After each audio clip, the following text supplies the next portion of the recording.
Hi, this is the History of Israel podcast, an Each My Own Beat podcast. Over the coming weeks, months, and years, we'll be discussing the history of Israel. This is not a podcast to say which side is right, which side is wrong.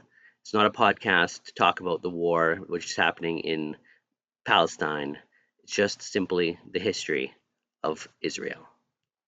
Welcome back to episode 32 of the History of Israel podcast, Cities During the Late Antiquity.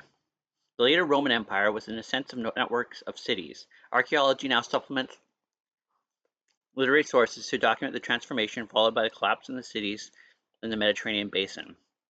True diagnostic symptoms of decline, or as many of the historians prefer, transformation, are subdivision, particularly of expanse of formal spaces in both the domus and the public basilica, and in encroachment, in which artisans' shops invade the public thoroughfare, a transformation that was the result of the souk. Burials within the urban precincts marked another stage in dissolution of traditional urban site discipline overpowered by the attraction of saintly shrines and relics. In Roman Britain, the typical 4th and 5th century layer of dark earth within the cities seems to be the result of increasing gardening in the formal urban spaces. The city of Rome went from a population of 800,000 beginning of the population to a population of 30,000 by the end of the period. The most precipitous drop coming from the breaking of aqueducts during the Gothic War. Similar though less marked decline in the urban population occurred later in Constantinople, which was gaining population until the outbreak of the plague of Justinian in 541. In Europe, there was also a general decline in urban populations. As a whole, the period of the late antiquity was accompanied by an overall population decline in almost all of Europe, and a reversion to more of the subsistence economy. Long-distance markets disappeared, and there were a reversion of great degree of local production and consumption. Later, the webs of commerce and specialized products. Concurrently, the continuity of the Eastern Roman Empire at Constantinople meant that the turning point for the Greek East came later in the 7th century as the Eastern Roman or Byzantine Empire centered around the Balkans.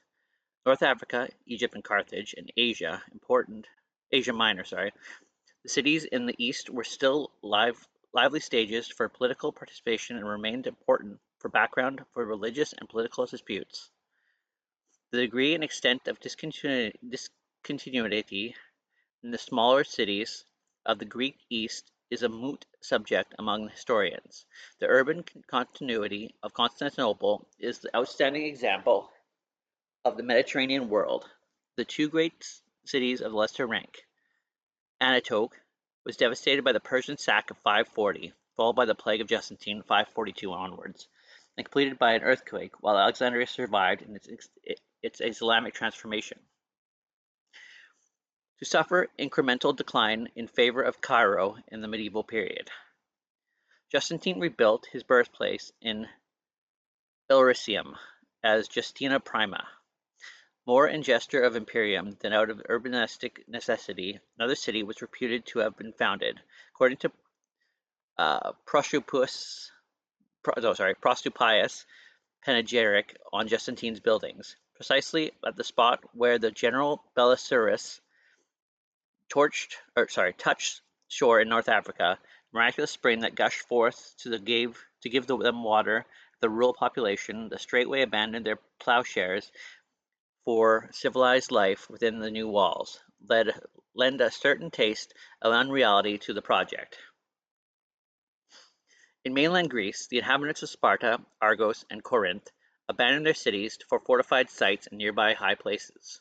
The fortified heights of the Acroninth are typical of Byzantine urban sites in Greece. In Italy, populations that clustered within each of the Roman roads began to withdraw from them as potential avenues of intrusion, and to rebuild in typically constricted fashion round an isolated fortified promontory, or rocca. Cameron notes similar movement of populations in the Balkans, where inhabited centers contracted and regrouped around a defensible acropolis, or were abandoned in favor of such positions elsewhere. In the Western Mediterranean, the only new cities known to be founded in Europe between the 5th and 8th century were the 4 or 5 Visigoth victory cities. Ricopolis in the province of Guadalajara is one. The others were Victoriacum, founded by Levigold, which may survive the city as Victoria, though a 12th century refoundation for the city is given in contemporary sources. Lugo id est Lucio in the Ostracis referred to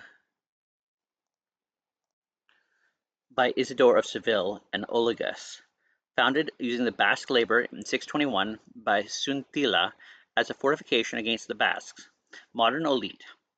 All of these cities were founded for military purposes, and at least Ricopolis, Victoriacum, Olagus in the celebration of a victory.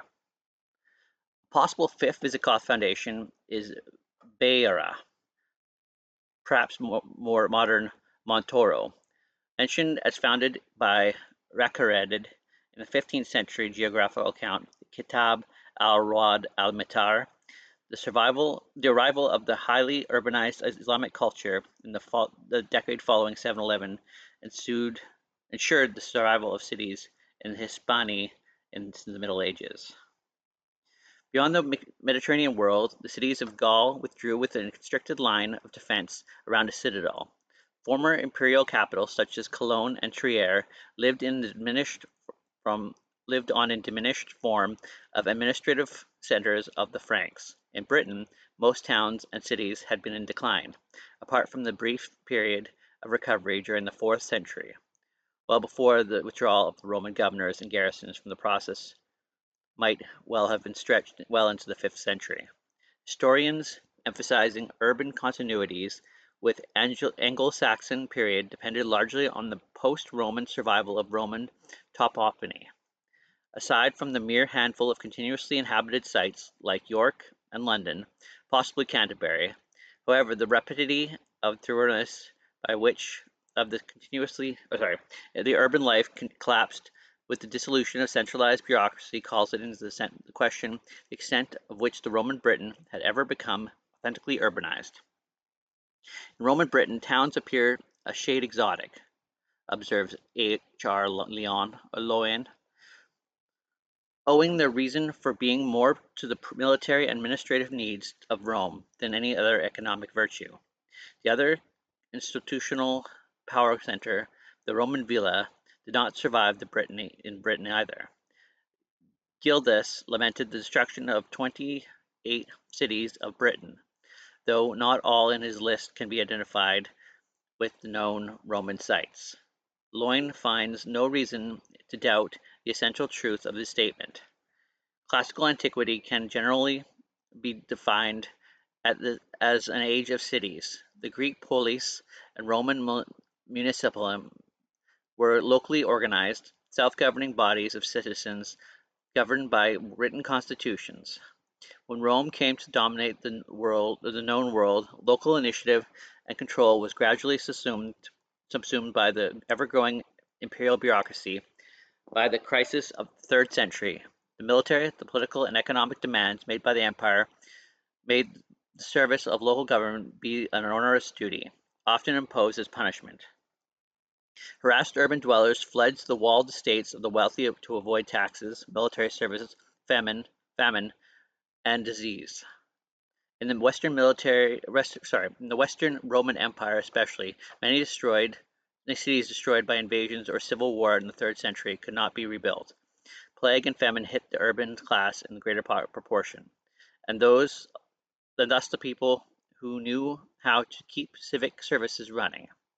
Perhaps the greatest blow came in the wake of the extreme weather events of 535 and 536, and subsequent plague of Justinian, when the remaining trade networks ensured the plague spread to the remaining commercial cities. The impact of the outbreak of plague had recently been disputed. The end of the classical antiquity is the end of the polis model. where there was a decline of urban life in the late antiquity, especially in the West. The epoch brought within new forms of population and participation in the urban spaces as well, especially the role of crowds and masses in the cities has increased, leading to new levels of tension. This has been the History of Israel podcast. Check back every Wednesday for new episodes. We're available on Apple, iTunes, Google Podcasts, as well as Spotify.